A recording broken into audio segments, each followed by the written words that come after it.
ये वामन पुराण के अंतर्गत भी मिलेगा और अग्नि पुराण के अंतर्गत भी मिलेगा कि यदि नूतन मकान के पाए में एक नारियल के गोले में गुड़ भरकर शमी पत्र रखकर उसको दबा दिया जाए तो उस घर में कभी संपदा की कमी नहीं होती और क्लेश नहीं हो सकता, चाहे कितनी भी अहंकारी बहू क्यों ना हो, चाहे कितना भी अभिमान अभिमत्ता रखने वाली सास क्यों ना बहू, उस सास बहू में प्रेम ही रहेगा, क्लेश नहीं हो सकता।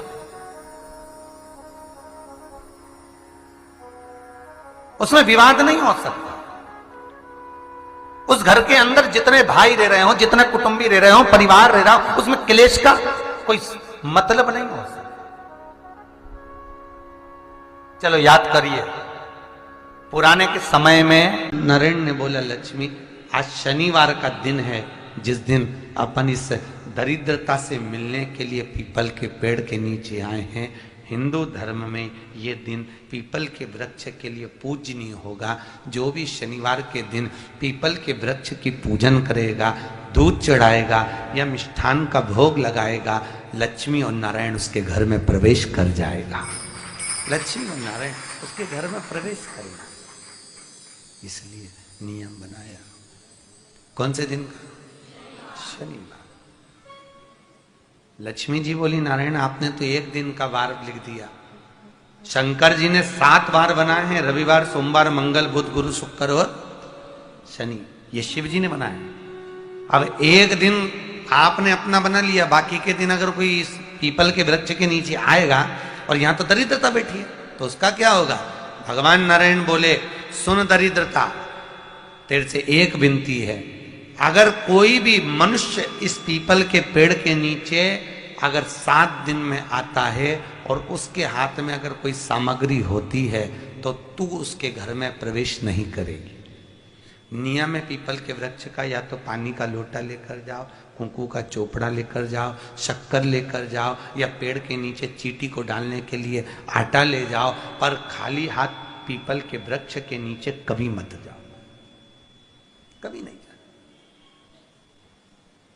खाली हाथ जाओगे तो दरिद्रता तुम्हारे घर में प्रवेश करेगी। दरिद्रता उठकर खड़ी होकर बोली, नारायण तुमने अपनी मनमानी करी है, एक दिन मुझे भी मेरा चाहिए। भगवान ने कहा, बोल कौन सा दिन चाहिए? दरिद्रता कहती है, रविवार के दिन इस पीपल के वृक्ष के नीचे मैं दिन भर नृत्य करूं, इसमें रहूं, और जो यहां आए रविवार को मैं उसके घर में प्रवेश करूं। भगवान ने कहा, ठीक है। दरिद्रता, रविवार का दिन एक ऐसा दिन रहेगा जिस दिन तू इस पीपल के वृक्ष के नीचे नृत्य करेगी और जो आएगा इस पीपल के वृक्ष के नीचे तो उसके साथ प्रवेश करेगी। मैंने तुझे वर दिया। इसलिए हमारे यहाँ केवल पीपल का वृक्ष अगर दीवार में भी लग जाता है ना, किसी की फैक्ट्री की दीवार में, किसी के घर की दीवार में पीपल का वृक्ष अगर लग जाता है, पीपल का पौधा लग जाता है, उसको कितना भी तोड़ लो वो वापिस लग जाएगा। फिर तोड़ोगे फिर लग जाएगा। अगर पीपल के पौधे को तोड़ना है तो केवल रविवार का दिन एक नींबू, एक मिर्ची और बमूल का कांटा, ये 3 चीजें रखने के बाद में आधे घंटे बाद रविवार के दिन पीपल के पेड़ को उखाड़ कर फेंक दो। दूसरी बार कभी पीपल दीवार में लगता ही नहीं, कभी नहीं लग सकता। केवल एक रविवार का, केवल एक संडे, इतवार का। घर में दीवारों पर अगर पीपल लग भी गया है, इसलिए पीपल के वृक्ष को उखाड़ने का, अगर घर में पीपल लगा हुआ है या पीपल का पौधा हमारे घर में लग गया, उसको उतारना, निकालना, लगाना, तो पीपल के वृक्ष को अगर निकाला जाता है तो रविवार के दिन, और अगर पीपल के वृक्ष को कहीं लगाया जाता है तो सोमवार के दिन या मंगलवार के दिन, बुधवार के दिन, इन दिनों में लगा सकते पीपल के वृक्ष कहीं लगाना। शनिवार का दिन एक ऐसा दिन होता है जिस दिन पीपल के वृक्ष को कहीं जाकर लगाया नहीं जाता, क्योंकि शनिवार के दिन पीपल के वृक्ष के नीचे लक्ष्मी रहती है। हम अपने हाथों से अगर पीपल का वृक्ष किसी दूसरी जगह पर शनिवार को रोपित करते हैं तो हमारे घर की लक्ष्मी अपने घर से छिन्न होकर चली जाती है। इसलिए शनिवार के दिन पीपल लगाया नहीं जाता, किसी के घर जाकर उसको वापस पलटा नहीं जाता। लग गया उसको डाल। प्रभु मेरी धर्म पत्नी को कहाँ रखूं आप बताओ? वो तो जहां यज्ञ होता है, अनुष्ठान होता है, दान होता है, पुण्य होता है, सत्कर्म होता है, वहां जाने को तैयार नहीं। अब करूं क्या? भगवान ने बोला, एक काम कर। दुर्वासा जी बोले, जिसके यहां रात्रि में बर्तन झूठे पड़े रहते हो उसके घर में इस दरिद्रता को लेकर तुम प्रवेश कर जाना। जिसके यहां रात्रि में बर्तन झूठे पड़े हो वहां लेकर प्रवेश कर जाओ। दूसरी जगह दुर्वासा जी बोले, जो स्त्री घर में दोपहर के समय पर सो रही हो उसके घर में इसको लेकर प्रवेश कर जाइए। जो स्त्री दोपहर के समय में घर पर सो रही हो इस दरिद्रता को लेकर प्रवेश कर जाइए। तीसरा, जिसके यहां पर दरवाजे पर कांटे वाले पौधे लगे हों उस घर में इस दरिद्रता को लेकर प्रवेश कर जाइए। दरिद्रता, कितनी सुंदर बात कही है। दाता और विधाता, कौन कौन? दाता और विधाता। लक्ष्मी और दरिद्रता के सगे भाई हैं। कौन कौन? दाता और विधाता। दाता को फिटकरी प्रिय है, विधाता को नमक प्रिय है। ये दोनों हमेशा लक्ष्मी को और दरिद्रता को दोनों को समझाते थे, दोनों में प्रेम बढ़ाते थे। आज भी हिंदू धर्म की रीति है। यहां तो ठीक है, जिसके यहां पर भी अगर थोड़ी सी भी परेशानी होती है, थोड़ा सा क्लेश होता है, अशांति होती है, लक्ष्मी नहीं टिक रही हो, काम नहीं बन रहे हो, बहुत प्रयास करा जा रहा हो और हमारा कार्य नहीं होता, तो क्या करते हैं? फिटकरी और नमक को पानी में डाल देते हैं और घर में पोछा लगा देते हैं। आप लोगों ने आजकल फेसबुक पे भी पढ़ा होगा, व्हाट्सएप पे भी पढ़ा होगा। तो क्यों लिखा उसमें? उसका कारण ही केवल यह है कि दाता और विधाता की प्रियता उसमें। माता ख्याति के जो 4 बच्चे हुए इसमें जो 2 लड़के हैं, दाता और विधाता, उसकी प्रियता उसकी पूर्णता उसकी। अब दुर्वासा जी बोले अपनी धर्म पत्नी को वहां लेकर, जहां कांटेदार पौधे लगे हों वहां पर लेकर प्रवेश कर जाइए। कांटेदार पौधों में उस दरिद्रता का निवास हो गया। कितना विचित्र कथा यहां वर्णन करी है। श्रीमद् भागवत के अंतर्गत जो वर्णन किया कि निश्चित है। और शनि महाराज का भी पांव टूट गया था। टूटा था कि नहीं टूटा था? जो अपनी माता संध्या को लात मारी थी, शनि महाराज ने लात मारी तो पांव टूट गया। शनि महाराज की आंख में आंसू। देवर्षि नारद के पास है, नारद जी मेरा पांव टूट गया, मैंने अपनी मां को लात मारी। नारद जी बोले तू तो द्रोषी है, तूने अपनी माता को लात क्यों मारी? कुछ करिए। कोई देवता नहीं अपनाया। तब भगवान नारद जी ने कहा शंकर जी के शिवलिंग की स्थापना कर, उसकी पूजन कर। जहां काशी विश्वनाथ के मंदिर आप लोग जाते हो, जिस विश्वनाथ का आप दर्शन करते हो, ये काशी का विश्वनाथ का प्राण प्रतिष्ठा शनि महाराज ने करी थी।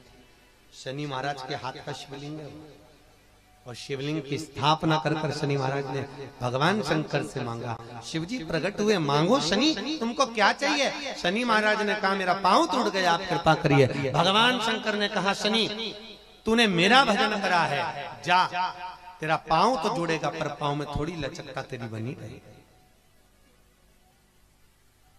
दुनिया के लोगों को शनि लगता है और शनि को शंकर लगता है।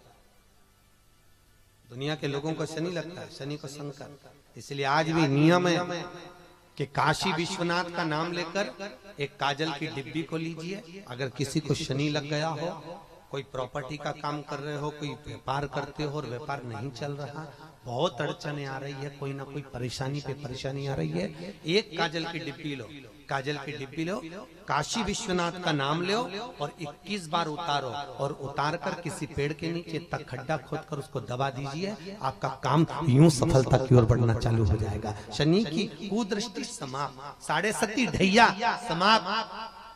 परेशानी तो प्रसन्नता होती है, एक मन की प्रसन्नता होती है और एक चेहरे की प्रसन्नता होती है। और संसार में अगर आपको सफल होना है तो ये दोनों प्रसन्नता का ध्यान रखना पड़ेगा। मन की प्रसन्नता का भी ध्यान रखना पड़ेगा और चेहरे की प्रसन्नता का भी ध्यान रखना पड़ेगा। अभी छत्तीसगढ़ के नगपुरा में कथा थी तो हमने कहा था अपनी स्माइल और अपनी स्टाइल कभी कम मत होने दो। ना अपनी स्माइल कम होने दो, ना अपनी स्टाइल कम होने दो। ये दोनों चीजें बरकरार रखिए। और आज फिर शिवपुराण की कथा इस महाराष्ट्र के मुंबई शहर से निवेदन करना चाहूंगा कि दो प्रसन्नता होती है, एक मन की प्रसन्नता और एक चेहरे की प्रसन्नता, और ये दोनों होना जरूरी है।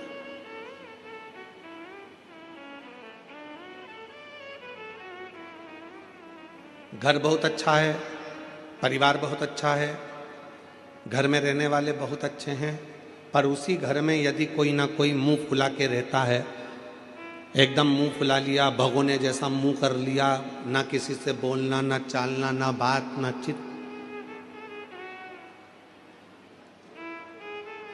ईमानदारी से बोलो, फिर वो घर में अच्छा लगेगा क्या आपको? जम के तो बोलो नहीं। ये तो उसी में का हाल हो जाएगा कि घर तो अच्छा बनाया, बंगला अच्छा बनाया, महल अच्छा बनाया, पर उसमें रहने वाले जितने सदस्य हैं उनका चेहरा खिला नहीं।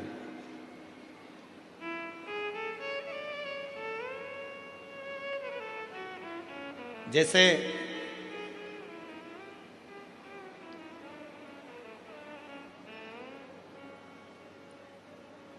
चार लोग घूमने के लिए अमेरिका गए। अब अमेरिका को तो छोड़ो, अपन तो महाराष्ट्र मुंबई की बात करते चलो। चार लोग घूमने के लिए कहीं क्षेत्र से, गांव से, नगर से मुंबई आ गए। आकर उन्होंने कहा भैया हमको यहाँ होटल का एक रूम दे दीजिए। ले लो।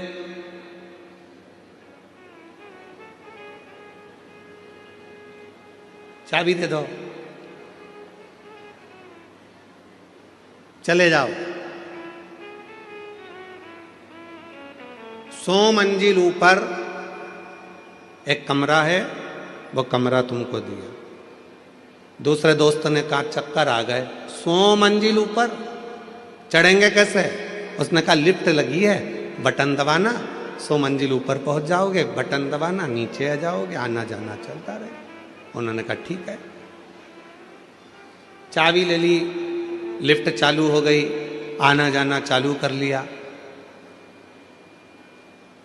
4 दिन मुंबई में घूमे फिरे। 5वें दिन जब घूमकर थक कर होटल में पहुंचे, बटन दबाई तो लाइट नहीं थी। आवाज नहीं है भैया राइट वाले पंडाल में।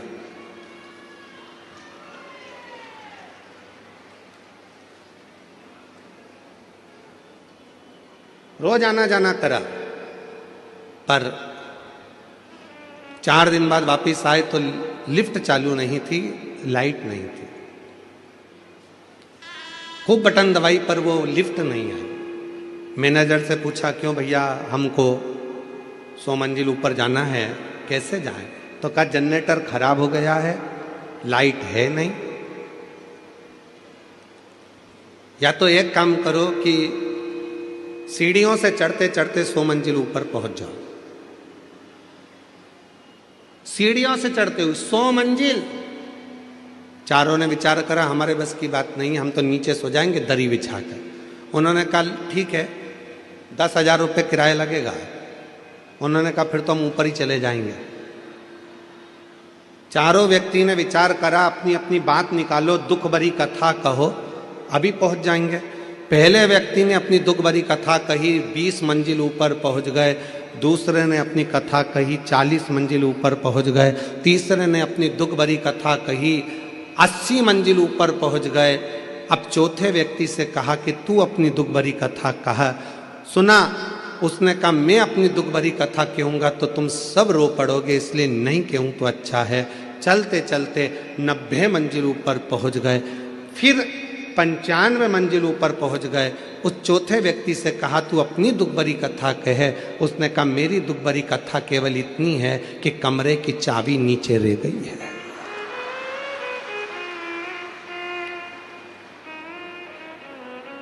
वो कमरे की जो चाबी है वो नीचे रह गई। इतने में तो तीनों ने जय धनादन दे धनादन धोना। तुझे पहले बोलते नहीं बना?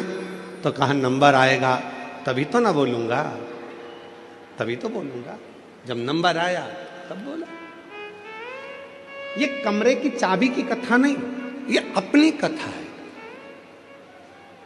बचपन, जवानी, अधेड़ी और बुढ़ापा, 4 दोस्त हैं आपके और हमारे।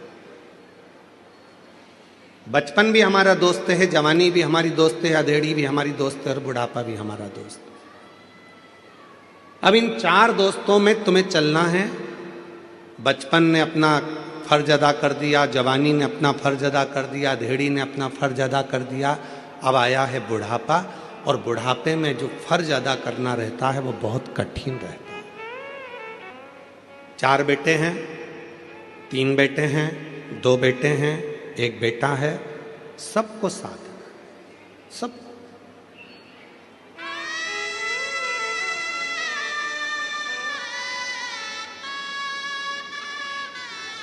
शिव महापुराण की कथा कहती है कि शंकर की कथा हमको यह सिखाती है कि दुनिया में किसी से आस मत रखो।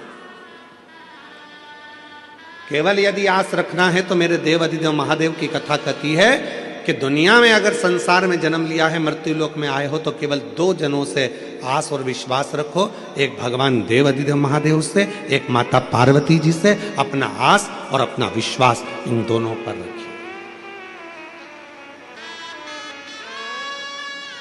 दोनों पर रखो। तुम जिन जिन से आस लगाकर बैठोगे, जब तुम्हारी आस टूटेगी तो दुख तुमको होगा। कितना आस लगाते हो?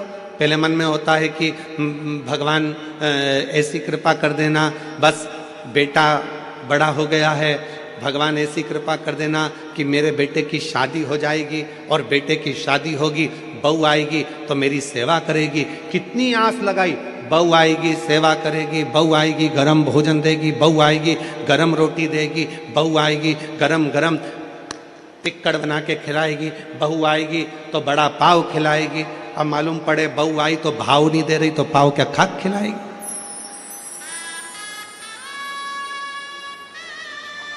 आस टूटा,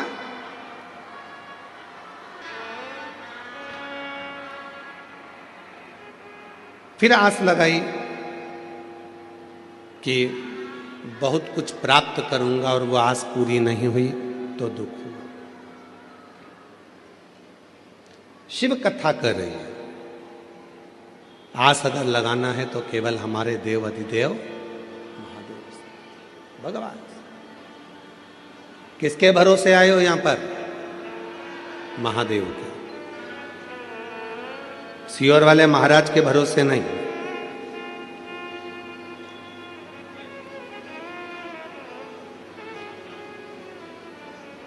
किसके भरोसे?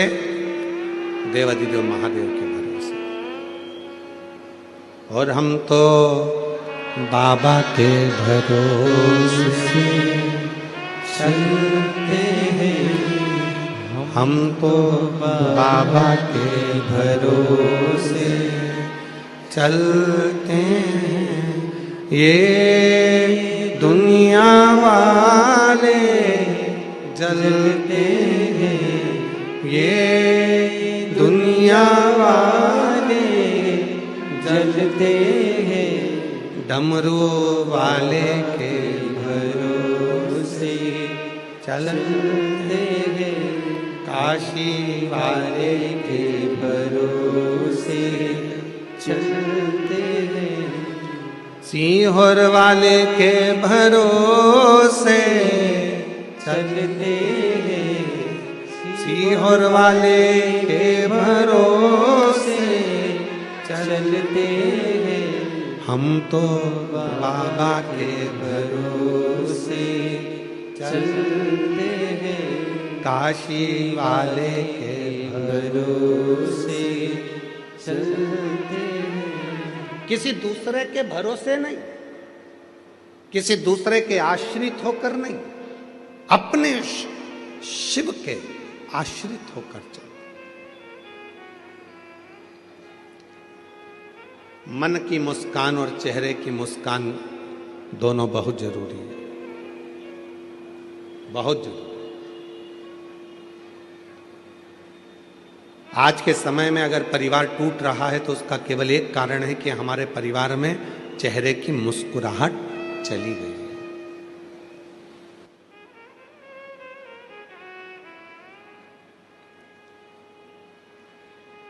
अच्छा एक बात पूछें, सब उत्तर दोगे? जम के तो बोलो जरा। ठीक है। परिवार में शादी में जाते हो, फोटो खिंचवाते हो? आपके मम्मी भी गए हैं, आपके पिताजी भी गए हैं, आई भी गई है, भाऊ भी गए हैं,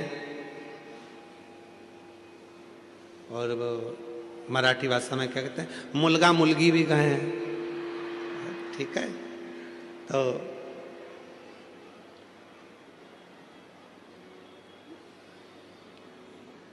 गुजराती भाषा में कहते हैं डिकरा डिकरी भी गए। ठीक है। तो सब गए, बहुएं भी गई है, बच्चे भी गए हैं, पिता माता पत्नी पति सब गए, पोता पोती सब गए। अब परिवार वालों ने कहा नहीं नहीं साहब, जीजी स्टेज पे आओ, फोटो खिंचवाओ। जीजी ने कहा ठीक है, जीजा जी को बुलाओ। जीजा जी आए तो उन्होंने कहा मेरे दोनों तीनों लड़का है उनको बुलाओ। लड़के आए तो उन्होंने कहा मेरी पत्नियों को बुलाओ। पत्नी आई तो क्या हमारे बच्चों को बुलाओ। पूरा परिवार जब एक साथ शादी के स्टेज पर फोटो खिंचवाता है, इतना सुंदर फोटो आता है, तो तुम उसको घर की दीवार पे लगाते हो कि हमारा इतना अच्छा फोटो आया था शादी में। पूरा परिवार, मेरी लड़कियां, मेरे दामाद, मेरे बेटे, मेरी बहुएं, मेरे पोते, मेरी पोती, मेरे नाती, मेरे पंती, सब उस फोटो में दिख रहे हैं। जब एक फोटो परिवार के साथ एकत्रित होकर अच्छा आ गया, तो तुमने उसको घर के हॉल में लगा दिया। जरा विचार करिए कि महीने में 15 दिन में जब पूरा परिवार एक जगह बैठकर भोजन करेगा, तो तुम्हारी जिंदगी कितनी सार्थक हो सकती है, कितनी सार्थक हो सकती है। हम जानते हैं कि मुंबई में ये सब चीजें संभव नहीं है। बड़े बड़े शहरों की रीति बड़ी विचित्र है। हम दो, जम के बोलो, हम दो हमारे दो, और घर में एक्स्ट्रा आ जाए तो बाहर फेंक दो। बड़े बड़े शहरों की रीति बड़ी, पर आपसे निवेदन है,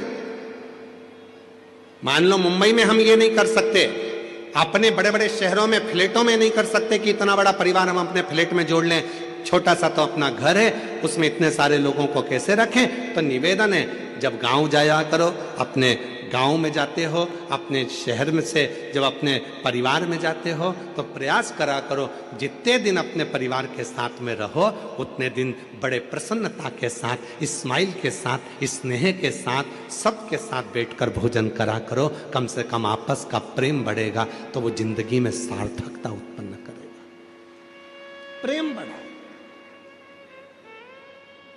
आज के समय में धन की कमी नहीं है, आज के समय में व्यापार की कमी नहीं है, आज के समय में काम की कमी नहीं है, आज के समय में कोई प्रॉपर्टी की कमी नहीं है। आज के समय में सबके पास धन है, वैभव है, प्रतिष्ठा है, मकान है, बंगला है, फ्लैट है, जमीन है, जायदाद, सबके पास। और नहीं है तो लोन वाले तुम्हारे पीछे पीछे घूमकर हाथ जोड़कर कहते हैं लोन ले लो।